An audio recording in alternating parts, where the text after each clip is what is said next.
Welcome to the deep dive. In pretty much any complex field, think medicine, engineering. Before you jump to solutions, you've got to, well, really understand what you're dealing with first. Absolutely. Get the groundwork right. Exactly. And today, we're diving into something really fundamental in IT audit that does just that.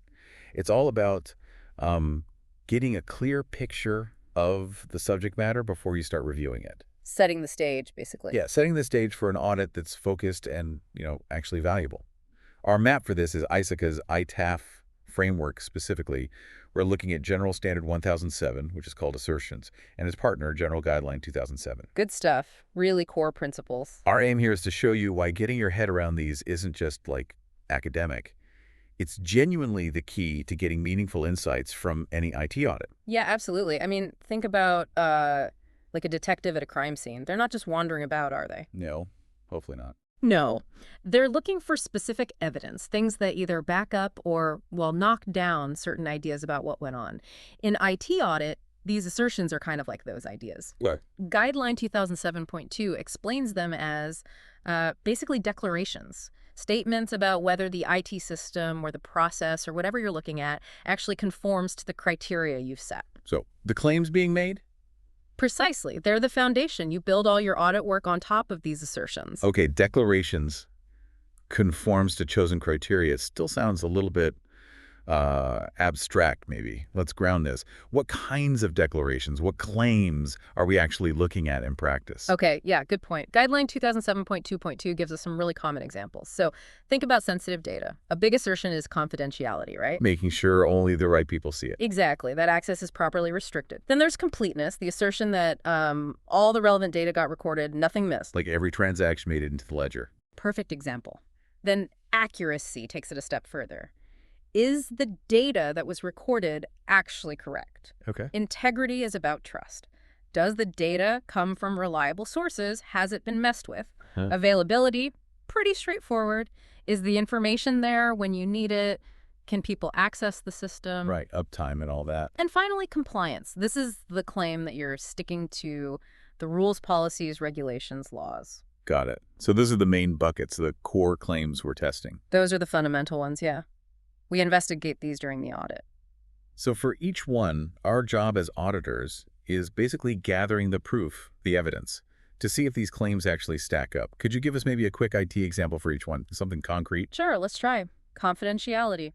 You Yeah. might check user access logs for, say, the HR system, see who's been looking at payroll data. Makes sense. Completeness. Maybe reconciling batch totals for financial transactions. Did everything that was processed actually get posted? Accuracy. You could compare customer addresses entered in an order form against the master customer database. Do they match? Right. Integrity. Maybe reviewing change management logs. Were there any unauthorized tweaks to critical application code? Very important. Availability. You might run tests to see if the company's e-commerce site stays responsive under heavy load. Yep. And compliance. Perhaps reviewing server configurations against, say, CIS benchmarks, or checking if password complexity rules meet the company policy. Okay, that paints a much clearer picture. Each assertion maps to a specific test or area we need to look into. Exactly. It gives structure. Now, Standard 1007.1, the standard itself says we, the IT audit practitioners, must review these assertions before we kick off the main audit fieldwork. Why? What are we looking for then? Why not just dive straight in? Yeah, that's a really critical checkpoint. Jumping in too early can lead you down the wrong path. Standard 1007.1 spells out what we need to check. First, is the assertion actually capable of being audited? Meaning, can we even test it? Right. Can we realistically get objective evidence? Or is it too vague, too subjective? Second, is there sufficiency?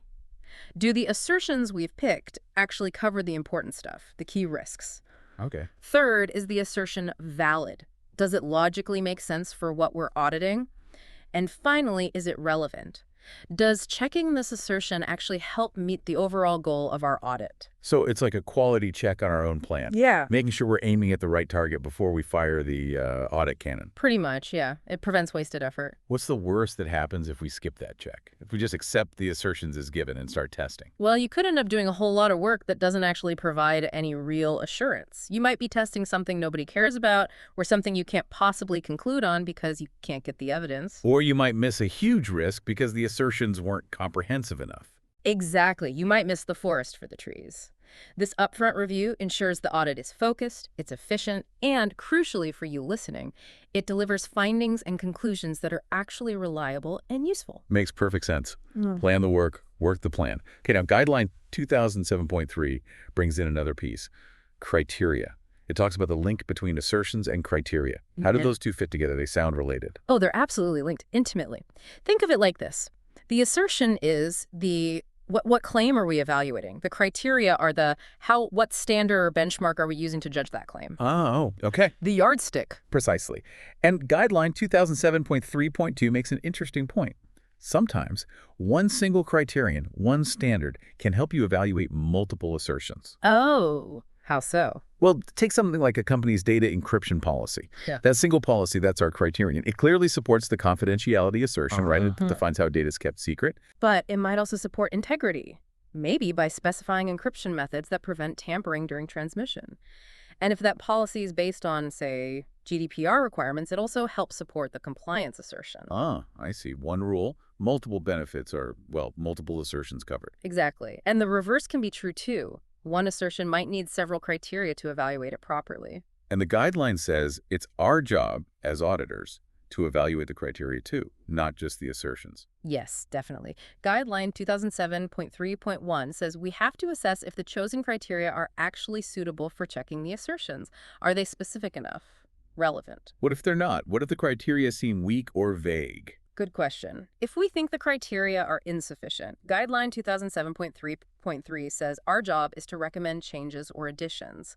And this isn't just a casual suggestion, it needs sign-off from IT audit management. So it's a formal process. It has to be. And linked to that, 2007.3.4 stresses that the criteria must allow for objective analysis. They need to be measurable. We can't audit against feelings or, vague goals. It has to be concrete. Right. You need a clear yes-no, pass-fail based on those standards. Okay, let's shift gears slightly. What about when we're not looking at things directly? Guideline 2007.4 talks about assertions from third parties. This must come up all the time now with cloud computing and outsourcing. Oh, constantly. It's very common. Organizations rely on so many external providers for critical functions. So often, we have to rely on audit reports they provide about their controls, like SOC reports, for example. Okay, so we get this report from the vendor. What then? Well, Guideline 2007.4.1 gives us a checklist of things to scrutinize. First, who issued the report? Is it a known, independent, reputable firm? What kind of opinion did they give? Was it unqualified, meaning clean? Or were there exceptions, qualifications? Important distinction. Very. Then, does the scope match what we care about? Did they audit the specific services and controls that our organization relies on? Is the time period covered by their audit relevant to our audit period? Okay, alignment is key. Absolutely. And we need to look closely at any specific control weaknesses or deficiencies they might have found. How significant are they? Do they impact us? Right. And perhaps the most subtle but crucial point, do the assertions used in their audit align with the assertions we need assurance over for our audit? They might have focused heavily on availability, but maybe our primary concern for that service is confidentiality. Their report might not fully address our needs if the assertions don't map well. So it's definitely not just the case of getting the report and ticking a box. We have to really analyze it, dig in, make sure it answers our questions and supports our assertions. Exactly. You have to ensure it provides the specific assurance you need for your audit objectives. Okay. Now, flipping back to the internal view. Guideline 2007.2.4 mentions management's role. What's their responsibility regarding these assertions? This is absolutely fundamental. Management owns the systems, the processes, the data. Right. They're responsible for it. So Guideline 2007.2.4 states, clearly they have a critical responsibility to, first, understand the assertions being made about their areas, and second, to give us, the auditors, everything we need to evaluate those assertions. Access to people, systems, documents. All of it. The guideline actually says that confirming management understands and accepts this responsibility should be a precondition for us even taking on the audit engagement. Wow. Okay, so if they don't seem to get it or seem unwilling. If we doubt that management is really going to cooperate or that they even grasp what's being asserted, we have a professional duty. We need to tell IT audit management, tell those charged with governance, like the audit committee, and in serious cases, we might actually have to decline the engagement, walk away. That really highlights that auditing isn't something done to management, but ideally with management's understanding and cooperation, it's a two-way street. It has to be effective.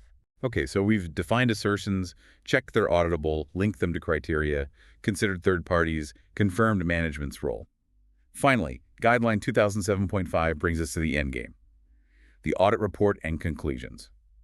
How do assertions feature there? Well, they tie it all together. The whole point of the audit fieldwork was to gather evidence about those assertions using the agreed-upon criteria. So the report's conclusion needs to explicitly state whether, based on our work, the assertions hold up. Are they supported or not? Can you give an example? Sure. Guideline 2007.5.1 gives one related to IT changes. The conclusion might say something like, based on our testing of change records against the established change management procedure, that's the criterion, we conclude that the assertion that IT system changes were properly authorized, tested, and implemented, those are aspects of integrity, accuracy, etc., is supported. I see. So the assertions frame the conclusion. They're the central thread, absolutely. From the initial planning right through to the final report, it all revolves around evaluating those specific claims. Okay, so let's quickly recap the main takeaways from Guideline 2007.6.1. It sounds like number one. Evaluate your criteria carefully.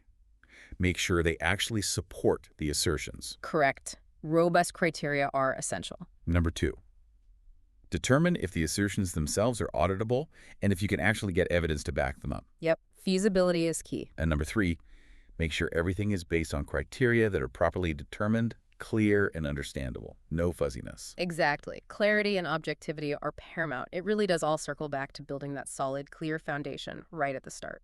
Without that clear set of assertions and the right criteria to test them, well, the audit risks being a bit pointless. It could be, yeah. Yeah. Superficial, maybe. Not providing the real valuable insights that, you listening are actually looking for.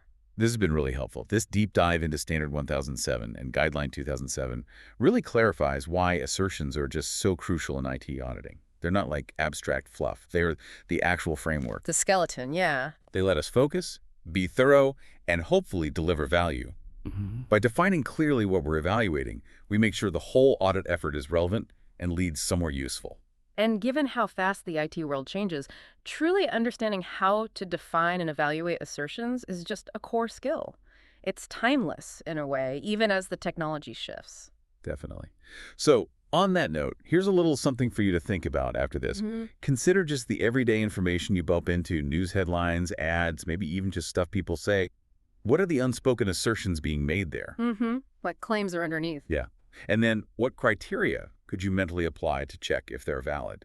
It's kind of an interesting exercise that critical thinking isn't just for us auditors. It's useful for everyone navigating, well, the world. Great point.